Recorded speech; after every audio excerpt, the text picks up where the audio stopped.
Good morning, everybody. Good morning, and thank you for joining us today for our second webinar of the week, the New York City healthcare sector and COVID-19. And this wraps up our Building Congress Healthcare and Life Sciences Week. It's been really exciting. I'll talk about our report that was released shortly. Let me start by thanking our presenting sponsor for the week, Langen. What a great video. And I think we will all agree that the 2020 will certainly be a year that we will never forget. So Langen, thank you. George Leventis, who's on our board, thank you. Our co-hosts for this week, Bravo, Emblem Health, Falk New York Built, Group PMX, Jaros, Baum and Bowles, Siame Construction, and Strawmont. I hope you all had an opportunity to read our report, the New York City Checkup, an evaluation of healthcare and life sciences construction. This report takes an in-depth look at the impact that COVID-19 on the current and future construction trends in really what are two of New York City's most exciting and rapidly developing sectors. This is an opportunity, I think, for all of us to really be excited about what is happening in the world of healthcare and construction. The healthcare industry contributes $57 billion to a gross city product of $993 billion, with more than 40 general medical hospitals generating nearly half the total output for all healthcare spending. Those numbers are staggering. During the pandemic, healthcare systems experienced obviously higher staffing, supply, and construction costs. But on the flip side, they lost critical revenue from postponed procedures and obviously all the additional expenses. However, the Building Congress anticipates spending will increase as healthcare providers install preventative infrastructure and prepare for a potential resurgence, which we pray does not happen. From 2016 to 2019, New York City spent over $6.8 billion on healthcare construction. Between 2020 and 2023, the Building Congress forecasts the spending to increase by 38%, exceeding $9.4 billion. Again, staggering numbers. In this age of COVID-19, the healthcare and building industries are working together to develop a playbook for the future by analyzing the crisis response efforts, determining what worked and what did not work, and planning appropriately for the future. I think, we had planned to put out this report in mid-March, and then obviously the world changed and we shelved it and started over. I think the report is timely, it's critical, and I hope you all enjoy it. I do want to thank our Healthcare and Life Sciences Committee, particularly our co-hosts, for all of their input and support. And now I'm excited to turn it over to the panel. I know they will have plenty to discuss, a lot of moving pieces every day, rapidly. Thank you all for participating. So, excuse me, let's welcome our panelists. Jonathan Cogswell, Assistant Vice President, Facility Services and Engineering at Northwell Health, Manhattan Region. Christine Flaherty, Senior Vice President, Capital Projects, Construction and Design, NYC Health and Hospitals. Michael Kimura, Director, Life Sciences and Healthcare, Group PMX. Christopher Prochner, Partner, Jaros, Baum and Bowles, and also co-chair of our Healthcare and Life Sciences Committee. And again, thank you to the committee for all of your contributions. Let me turn it over to our moderator, Rachel Elsky from Langen Engineering. I wish you a great panel, and I look forward to hearing what comes out of it. Have a great day, and thank you, everyone. Thank you, Carlo, and good morning, everybody. I'm going to jump right to our first question. The building industry has worked tirelessly to construct additional hospital space and facilities necessary to test and treat the flood of COVID-19 patients across the 5 boroughs, and happily has emerged as a model for other cities across the nation.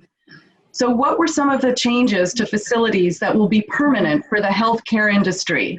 Christine, a senior VP for capital projects at New York Health and Hospitals Corp., which is the largest public healthcare system in the US, what were some of the changes made to HHC facilities that you see as permanent in your facilities? So good morning, everyone. Thank you for having me. And it's a privilege to be part of this important panel talking about a really critical discussion for our healthcare sector.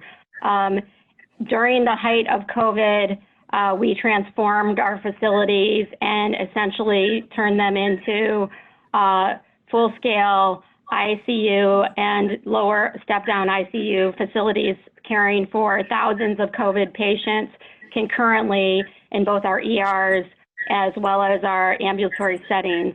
As we look to the future, we really are seeing the desperate need for long-term pandemic readiness and resiliency in our facilities, the ability to turn additional areas of our hospitals into flexible ICU spaces, the ability to deal with air quality, air handling systems that are further enhanced and can quickly adjust to the needs of the specific pandemic that we're faced with. And so during the height, we transformed with our in-house local union trades as well as many trade industry partners. We transformed over 1,000 beds and activated them into a more higher acuity care setting. And as we look to the future, we're looking to have larger capacity of traditional certified ICU, but also capacity and broader definitions of flexible ICU, which isn't a real true today's definition, so that we are in the ready to address future outbreaks. Bellevue Hospital is a hospital that cared for the only Ebola patient in New York City. And so we had some of those already ingrained lessons learned of how to activate portions of our facility at one location. However, we have 11 acute care hospitals that we were caring for patients on. And I think that as we look to the future, we definitely need to harden and replace our systems, focus on the engineering in our facilities. Healthcare comes first, and so ensuring that healthcare remains first, we need to have the quality environment for our patient population that we serve, which is every New Yorker that comes through our doors, regardless of status. And so we need to invest in that and ensure that we are further hardened for whether it's the next wave or the next thing that we can't anticipate. Great, thank you so much. And Jonathan, the same question to you is applied to Northwell Health, which is the second largest nonprofit healthcare system nationally. What were some of the changes you made to facilities that you think might now be permanent? I think, I agree with what, Christine was just talking about. And I think one of the key things that we need to look at is the concept of the acuity adaptable room. And taking that almost to a greater level and looking at acuity adaptable facilities. And I think one of the biggest challenges that we had along this period of time was the healthcare of those that were not infected. And how do we care for patients that may not be affected by the pandemic but still have healthcare needs? And how do we quell their fear of coming to the facility during an event like this, and making sure that they still leave the facility better than they came in, and looking at our facilities not only internal to a facility but internal to a system. And one of the things that we found we were doing along the road was load balancing between our facilities. As a 23 hospital system, we have the ability to look at the smaller community-based hospitals, in Queens and some of the epicenters that were getting overloaded, and being able to quickly within our organization load balance the patients between facilities. And now sitting back and looking at that and saying, so is there a way for us not only to load balance the patients that are affected by this, but load balance our affected versus not affected patients so that we can maintain facilities quote unquote clean, and facilities that are handling the situation at hand, so that we can maintain the healthcare of of every one of our patients, not just those that are affected by the event.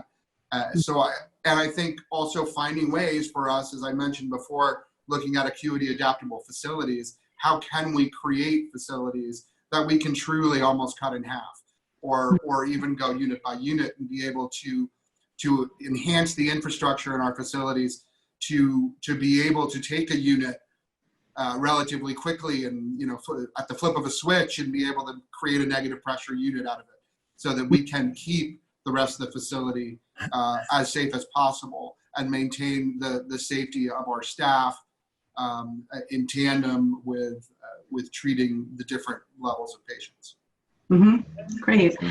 Michael, from the project management side, what have you seen in terms of changes that might be permanent?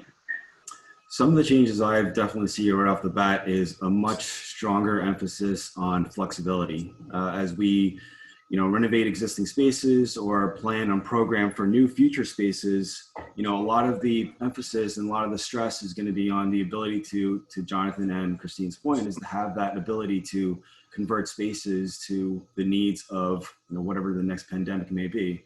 As program managers, project managers, we're going to have to be the advocate for that, making sure that it is incorporated into the program, and it's not going to be the first item to be VE'd, because it may cost a little more money than what we had expected for the program. So I think from a permanent change standpoint, and we've already seen it and will be happening moving forward, is again, it's really flexibility. That's going to be the big, big word we're going to keep using moving forward. Mm-hmm. And Chris, from the engineering side, anything you've designed or engineered on the client side that may be permanent, you think, for healthcare facilities?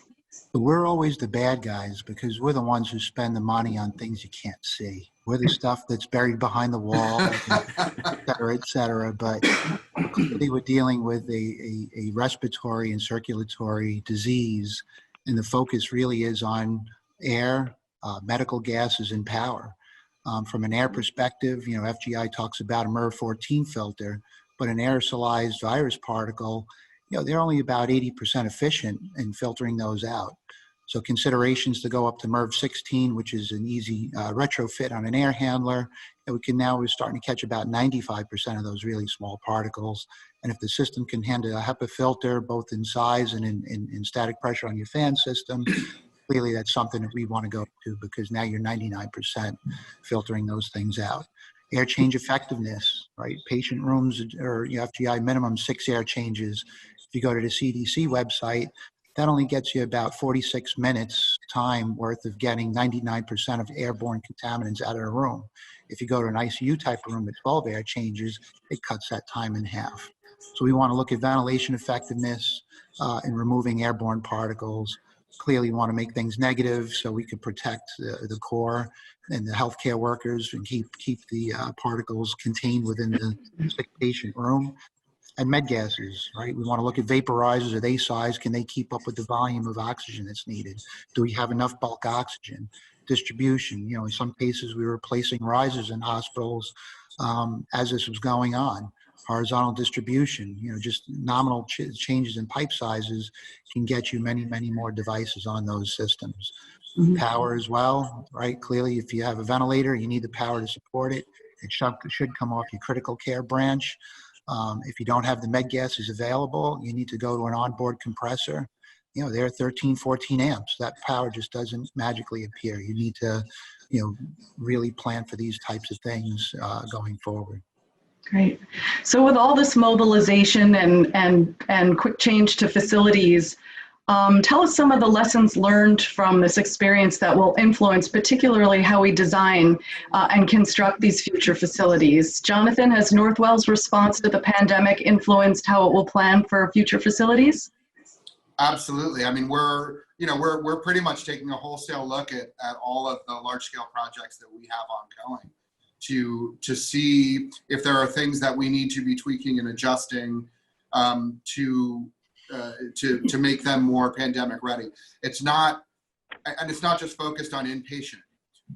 we're also looking at our larger scale ambulatory facilities to say, are there things that we should be doing in these ambulatory facilities to start preparing ourselves for alternate care sites in the future should the need arise?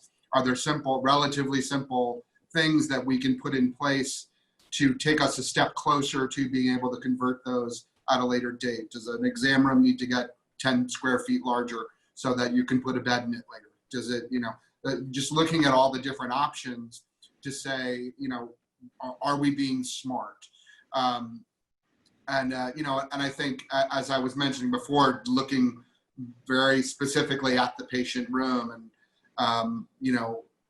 what do we have to do? What does the next level of patient room truly need to look like?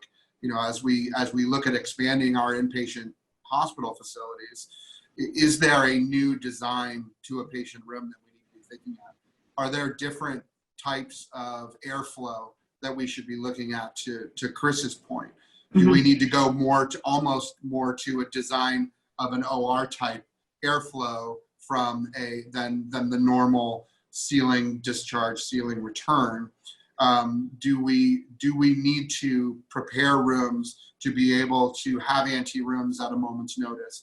Do we, just looking at all of the different options and what we had to very quickly put in place this during these past few months, are there things that we can design in that are not a significant or large scale impact to the budget, but can prepare us or get us that much closer down the road? Great. And Christine, what about at HHC? Lessons learned that you're going to apply to design and construction in the future? Absolutely. I think Jonathan really truly touched on every area, as well as Chris, as he talked about being the bad guy. I don't think he's a bad guy. That's actually all the things I need in my hospitals. Unfortunately, health and hospitals, I think, is a fiscally challenged organization because of our core mission. And so getting those basics and ensuring that we're thinking about surge in a way of one of the lessons learned was the alternative care sites stood up remotely, while albeit maybe a couple of blocks away, still lent themselves to, I would say, managerial organizational challenges. We quickly set up electronic medical records there and things of that nature, but having alternative sites inside our walls on our campus, whether it be an ambulatory space or inside a overbuilt hospital from the 70s, that really our census is smaller and a certified bed count is smaller than the original hospital, leads us to an opportunity to have kind of that alternative space inside of our walls if we can get the appropriate engineering and infrastructure systems in the walls themselves to really support it.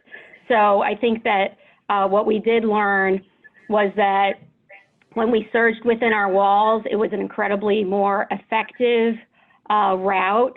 The level loading that Jonathan had spoken to, we also did across our facilities, and planning out exactly how we want to do level loading moving forward and where we want our largest surge capabilities to be within our 11 acute care facilities are things we want to learn from, as well as I think from a broader perspective, the more, besides coordinating within our large system, is coordinating with the Northwell and Mount Sinai and the entire medical system is really where we want to be in the long term, so that we're leveraging each other's strengths and not focused on the barriers associated with being in kind of a really tough medical healthcare environment.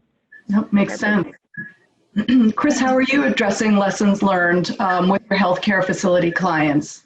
Yeah, I'm going to take a lot of things that everybody said already, because everybody's really on the same page, and there's a big array between public hospitals, private hospitals, and ambulatory facilities, et cetera. And the key is really flexibility and scalability. Right? We know there's not a blank checkbook.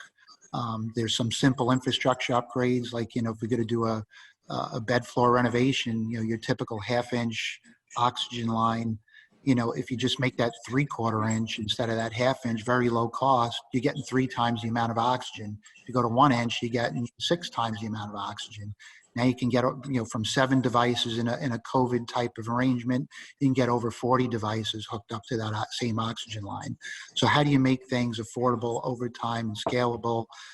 You know, is there an emergency outlet connected to your backbone on your bulk oxygen plant?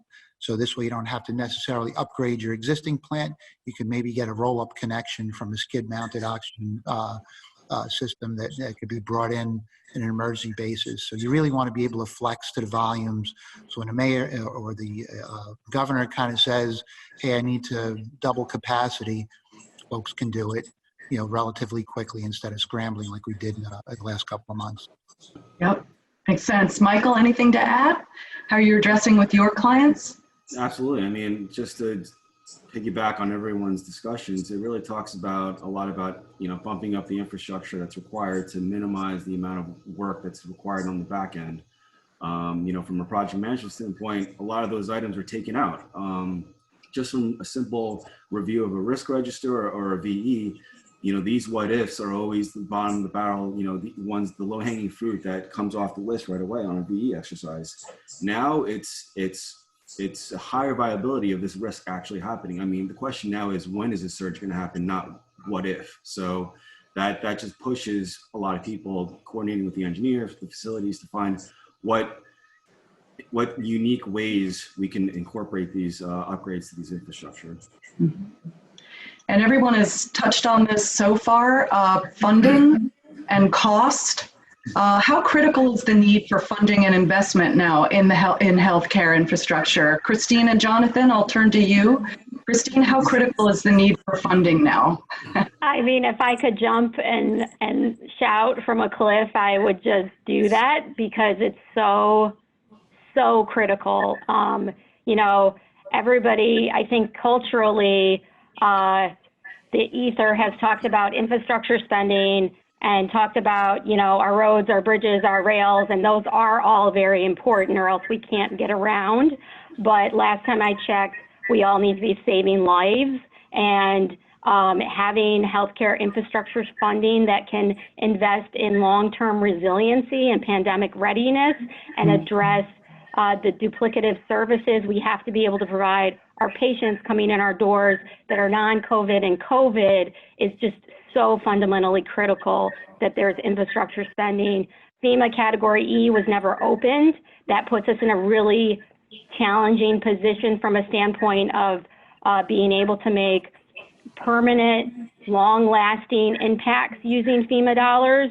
And so we're right now tapping into the provider relief fund to the point that we can with the CARES Act, but that's also incredibly limited, and even more limited without having the 100% match from the feds at the state level. And so this issue of funding is critical. Before COVID, health and hospitals had a $1.6 to $2 billion state of good repair need.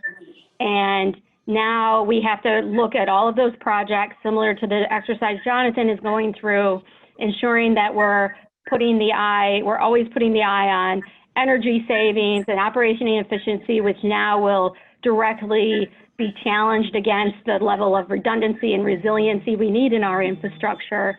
And now we have to put we need to add the COVID lens to it to make sure that we're fully addressing it. And so our funding needs are very large, and we have not identified the source for a lot of the areas of need. I mean, just our air quality component, ignoring the oxygen, the flexibility, the building out different types of rooms, that alone across our system, just on the existing acutes, not counting all of our 70+ Gotham sites, that alone is $650 million, we think.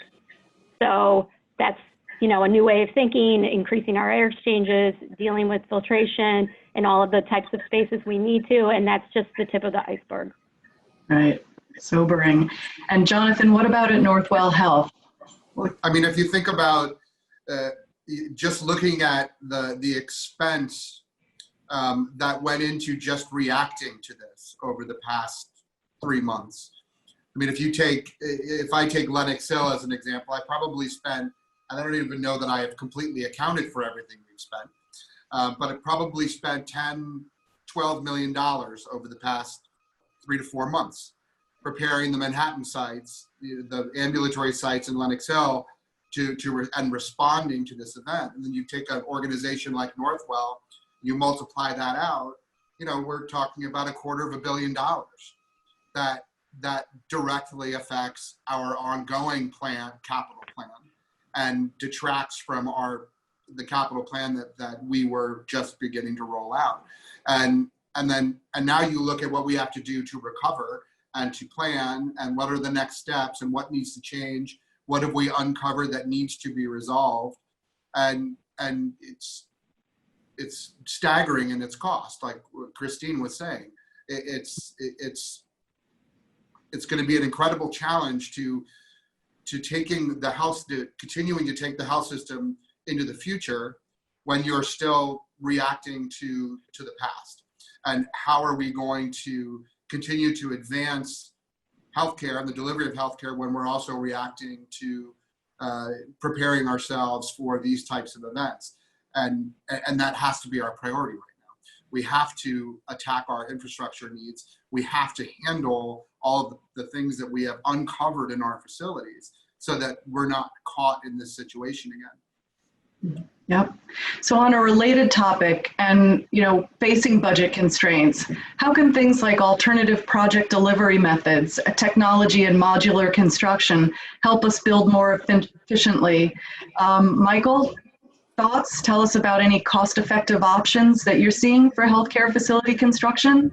Absolutely. I mean, there's talks of design build being, a big push forward, integrated project delivery, IPD or IPD-like type projects. We all know that formal IPD contracts could be a little tricky from a legality standpoint, but, design assisted, there's a lot of different delivery methods, but really fundamentally what it comes down to is, in my opinion, team alignment.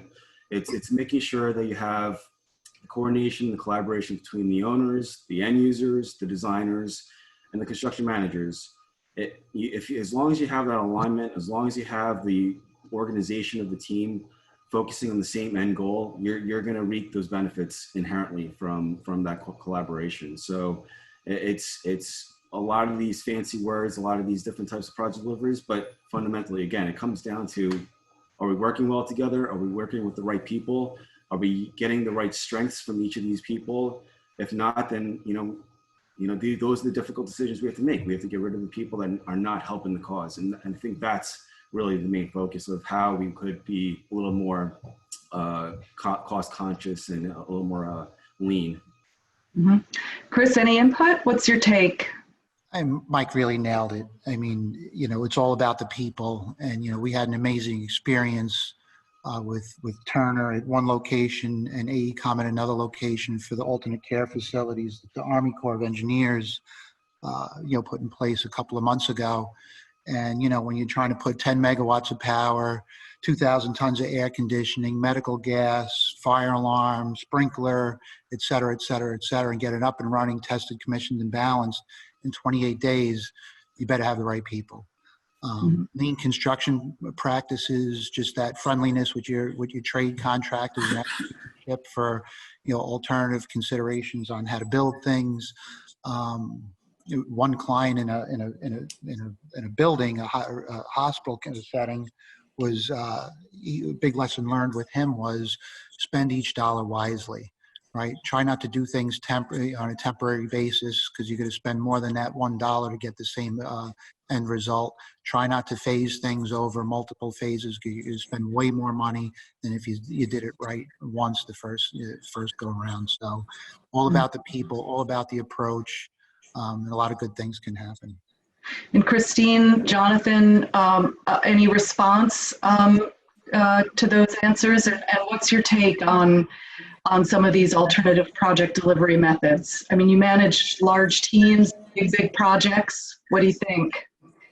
I mean, I think that Michael and Chris both captured the essence of what results in a high-performing team, and that's having the right dynamic and the right people. And I felt really fortunate. We had a tremendously amazing team on all fronts, both in-house directors of engineering and all our trades, but also all of our emergency vendors that called to the cause. I mean, our first 350-bed facility we turned over, calls were made on a Saturday. They showed up on a Sunday, and we got turned over unactivated area within 10 days, working 24/7. And that wouldn't have happened without everybody focusing on the task at hand.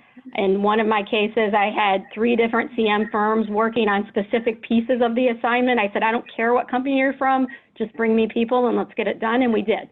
And it really just takes, I feel like we worked in an integrated delivery method throughout this pandemic. Our subs were great, finding creative ways to solve some of our most challenging infrastructure needs in some of our really aged facilities where we were inserting major critical care beds. And our designers were, collaboratively solving it so that we could come to the right resolution for the hospital. And so I think that what we want to do is ensure that we find a way to keep that tone and that tenor moving forward and really maximize everybody's strengths so that we get the best outcome possible. Mm-hmm. I 150% agree with you, Christine. I think that all of the healthcare institutions and our partners over the past few months did remarkable things in very tight integrated teams. And I think we all proved to each other what we can achieve in a very short period of time and be very successful at. And I think it's incumbent upon all of us to step back for a minute and really look at that and learn from it and find ways to take little bits of all of these these different delivery methods and almost come up with something new. What's the next IPD? What's the next way, design, build? Because I think we all need to focus on, back to the conversation about finance, we have to find ways to do this as inexpensively as we can, but to a higher level of sophistication in infrastructure and resiliency. And I think if we put all of these smart people in a room together, and to another one of Christine's points from earlier, I'm just going to keep going back to you, that we need to also find a way for the health systems to pull together and to find a solution of this as a healthcare world in the metro area, not health system to health system. There has to be a way for us to work together as the greater healthcare community, along with our partners in construction and design, to find a way as in the metro area to just make it that much better, to focus on the needs of the community and what we need to provide to the community to keep them safe, to keep them healthy, and work together as a true team to be able to provide that. Great.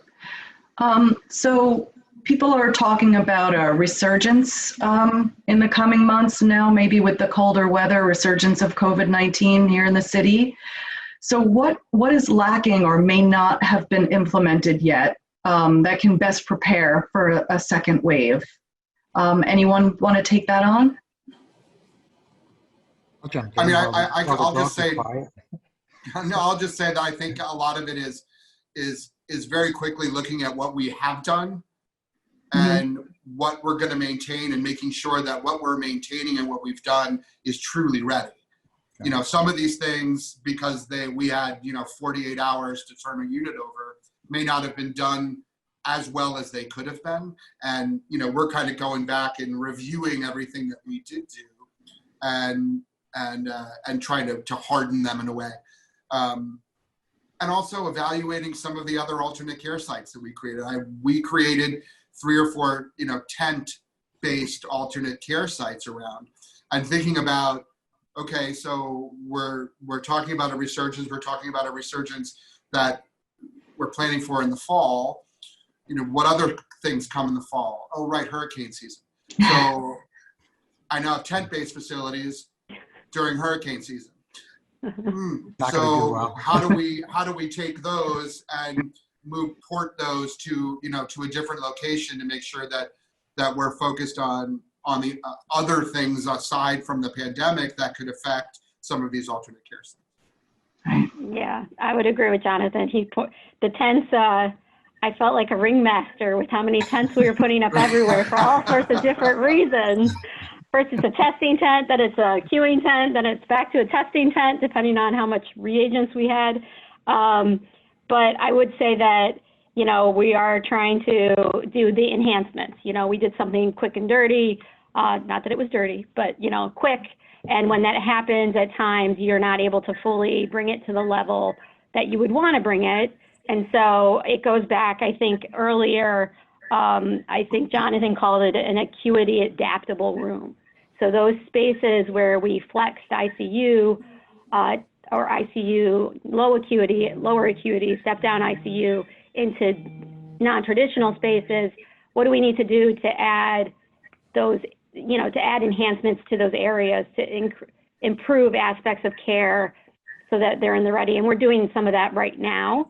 And also reviewing, you know, how much care would we want to even keep a tent and where can we put that inside our walls so that we're not using a tent except for purposes of maybe screening outside of the ER. The ER is another area where in the, you know, dealing with multiple cohorts of patients with different conditions, you want to be able to bring patients into a setting where they feel comfortable and that they're not going to contract COVID or something else. And so that's an area that I think we're also looking at right now and making modifications to be as in the ready as we can. Mm-hmm. And Chris, how would you advise your clients to prepare now for a next wave if it does come this fall or winter in the coming months? Some other items that I think we need to touch on, right? We want to be able to flex for the volumes of sick people. You know, with this particular virus, we were able to flatten the curve, you know, measured in months. But, you know, if you get a plan for a pandemic, you know, what if there's another thing out there that you can't flatten the curve in a month? So, you know, what was the knock-on effect to, you know, clean procedures? You know, people still have babies. People still need, you know, transplants. People still need, you know, bypass surgery. How do you create a clean hospital and a infectious hospital? How do you protect our frontline heroes, all of the healthcare workers that are putting in 12, 14-hour days that have to breathe through an N95 mask that entire time? Can you create these safe zones where they can take that mask off and take a deep breath of clean air? So, you know, there's a lot of things that we need to get ready for the fall, but I think as we look into the future, there are other things we really need to consider to get ready for something other than COVID. Michael? Agreed completely. I mean, it's the way to really prepare is to understand how we addressed the current pandemic. And there's a lot of data out there that can be analyzed in terms of how many spaces we've been able to activate, consolidation of spaces, you know, it's taking that data and analyzing it and really, you know, understanding what can we do better. You know, to Jonathan and Christine's points, it's always about enhancements. You know, we got through it pretty well, but what can we do better moving forward? You know, I think some of the things that I saw was the struggle with supplies, right? So, you know, moving forward, and we've already done this, you know, do we go away from any proprietary systems? Do we go to something that's more open source so that we don't get pigeonholed into stuck trying to procure something that's only provided by specific vendors? It's keeping that openness so that, again, when another surge comes on, whether it is COVID or another, you know, communicable or non-communicable disease, you know, we have that flexibility. And again, I keep saying that word, but I can't stress it enough. Mm-hmm. Yep. So this seems to dovetail into a question that's just come in, and for everybody, and I'll read it. My concern, as well as many other colleagues of mine and friends who work in the city, is the return to work after Labor Day. There is serious concern about the air quality in many office spaces, especially in spaces that are older. What are your thoughts on companies focusing on remote work for the remainder of 2020? But I also put this question in context of, as managing facilities, you know, where air quality and circulation, and they may be older facilities, is a concern, how to address this?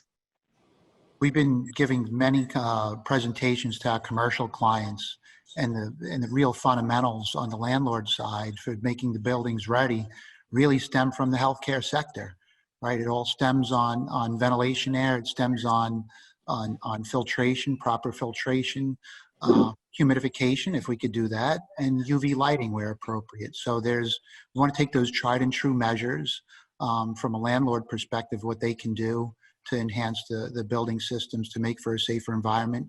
But they're not the only link in the chain. You have the company as a firm would need to do social distancing at desks. Maybe there's a schedule for an A and a B team for, you know, that works on different days.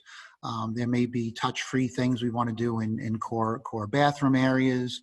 A ton of things that would need to be done on that link of the chain, the firm-wide chain. And then you have the individual. If you're sick, stay home. And I think colleagues are going to sell their coworkers out.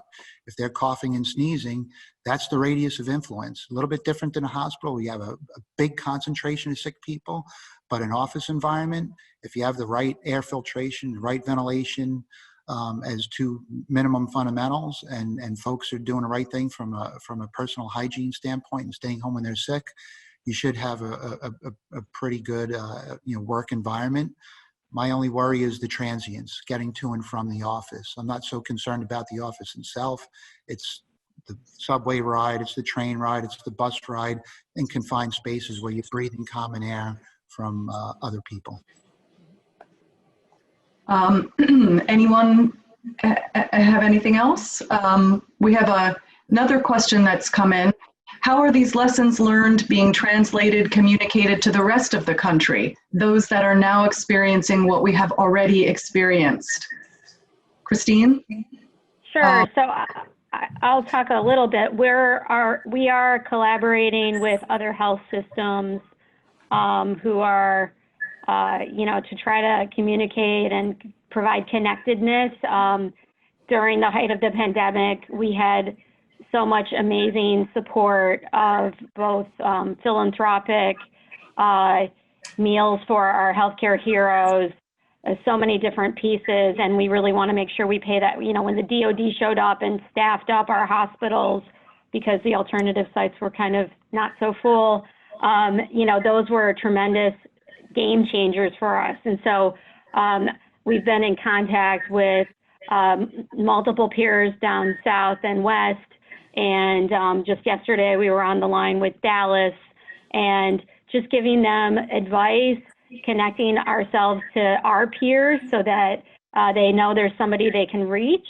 Additionally, we have published a number of kind of papers within a number of journals about, different elements of our work so that if anybody has time to read those journals, which they can't when they're in the peak, but I think there was a bit of a lull across the country as we were fighting and really tremendous amount of work.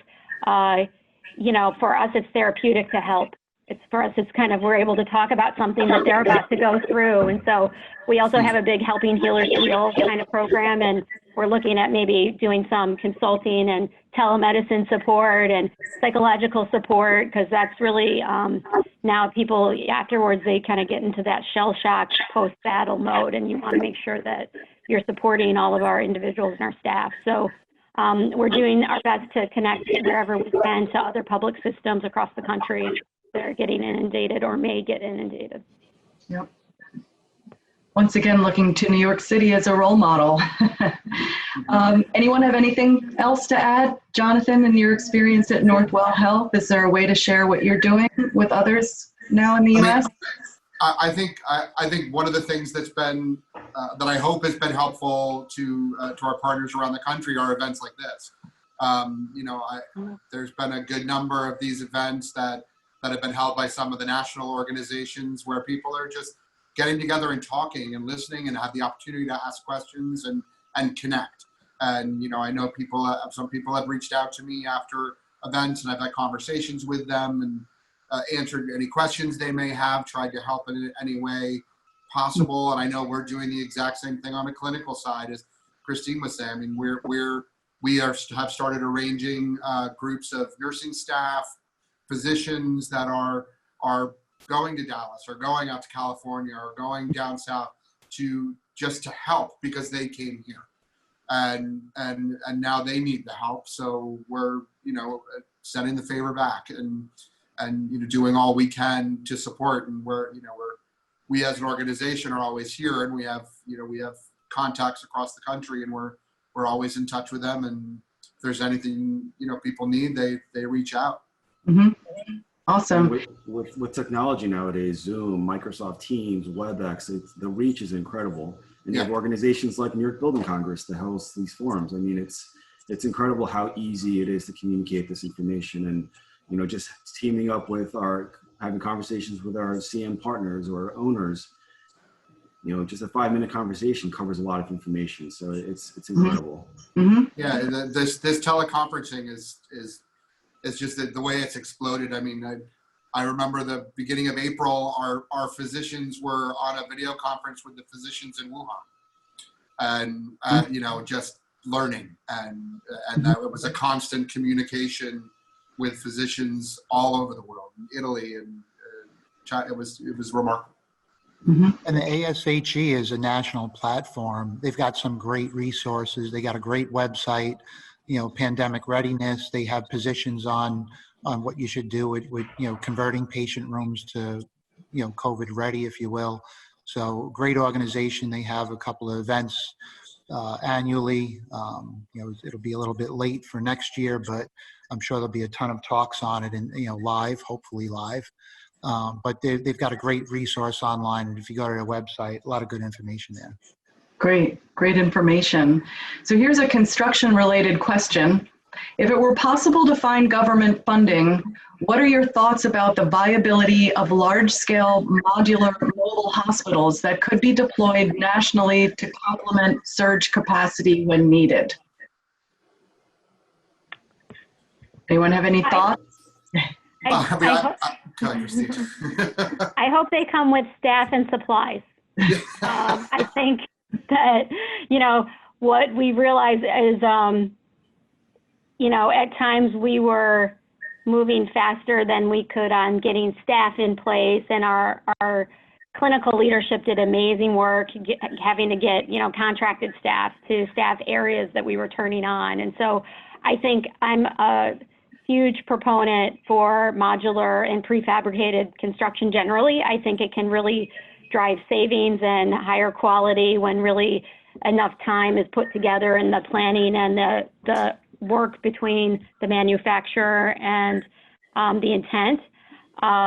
So I think that is great. I think it's really just also recognizing the environment of where you're working. What are your receiving hospitals that you're working with? Do they have the electronic medical records? There's all the clinical operations leadership that has to be in place for it to succeed. And I think that was some of the lessons learned for us as we were grappling with a citywide surge that, God bless, did not happen, of 70,000 people needing critical care all at once, or 20,000, depending on which models you were looking at. But having clinical leadership for that local hospital, if it rolls up, and how they connect to the existing Ethernet, the infrastructure of the healthcare system locally, is a really fundamental piece that has to be in place for it to succeed. Mm-hmm. So, you have to have certain standards of care, what type of conditions, what types of patients are coming to these locations, has to kind of be thought through and worked out. But I do, it always helps to have something in the ready. It's mm-hmm. just, those are kind of the flags I automatically think of. And support is key, absolutely key. You hit it right on the nail, right on the head, because when we did the alternate care facilities, the Stony Brook folks were like, well, this is great. You gave me another 1,000 beds, but now I need 2,500 healthcare workers to support the 1,000 beds. I just can't snap my fingers in 28 days and find 2,500 people. So there was some logistical challenges with these things. I think maybe a smaller scale that might be a little bit more manageable, but definitely get that program rolled out, and in place sooner, and have it ready in place, because everything that we dealt with here was more of a surprise, and we were just kind of dealing with issues as they came up. So tons of lessons learned in that regard. But I also think it's something that should be looked at kind of in the continuum of this conversation. It's because what is the best use of modular roll-up facilities?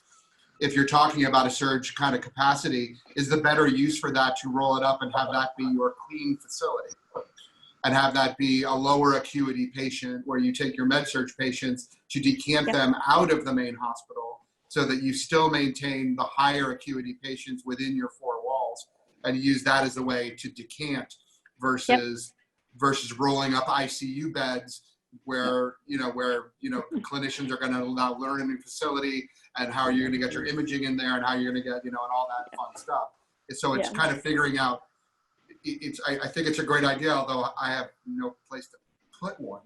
But I think it's a great idea, but I think it needs to be part of the greater conversation before people run off and start creating. Okay, Michael, any thoughts? And then we have time for one last question. No, I mean, honestly, it just needs to be another option that's put on the table for analysis and on a case-by-case study. Great. So in the last few minutes we have left, sort of a lightning round, everyone's thoughts, quick thoughts. Have there been any positive impacts from the COVID-19 pandemic, and what would be your ideal vision for healthcare in New York City in the future? Chris? I'm sorry, I have to unmute here. Okay. Just seeing how the people came together during this pandemic, it was really great experience. Again, out at the alternate care facility, to see how 200 design professionals, builders, subcontractors came together, put down all their walls and produced a great product in literally 28 days. It was unbelievable. So I think people can really work together and really do great things if they're focused. And I think we're the design world right now is challenged with doing great things for the least amount of cost possible. Wonderful. Jonathan, any positive effects? I think, to echo what Chris just said, it's all about collaboration. And everything that that we have learned during this period on how we can work together and new ways we can work together, I think will prove to be exceptionally valuable moving forward. And I also think that the renewed focus on infrastructure in healthcare facilities is going to be so valuable to those of us that are trying to run these old plants.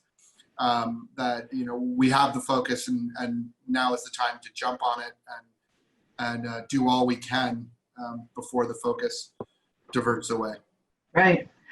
Awesome. Michael?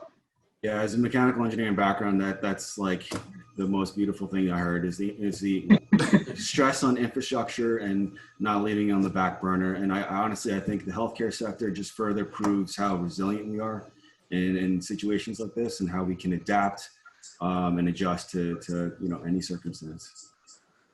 Right. Christine, anything positive from all of this pandemic, and what is your ideal vision for healthcare in New York City?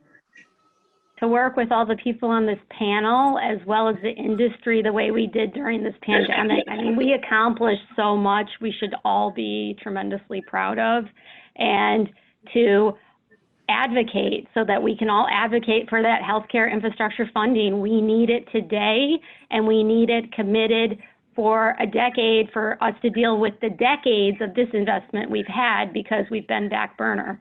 And the boilers and the air handling units and the oxygen, all those things save lives. They might not be exciting to many, and they're not as pretty as the paint on the walls, but without it, we can't survive. So it's going to be really important that we band together for that and figure out how to leverage telemedicine and remote working and all these other great things that, you know, as we like to say, we got 3 years of work done in 3 months. How do we leverage that and really take healthcare to the next level, both from a beautiful space perspective, but also high efficiency, driving great infrastructure behind it, and innovation. I think there's some interesting innovations that need to be looked at on air quality and air handling and all of those things, and how do we push energy savings and sustainability into that conversation. I think is going to be a really challenging engineering discussion that we're looking forward to being a part of too. Wonderful. Well, I just want to thank everybody, the panelists. Thank you so much for your insights. So interesting, valuable right now at this time, and reminding our viewers that the Building Congress report is available on their website. And thank you again, and have a great day.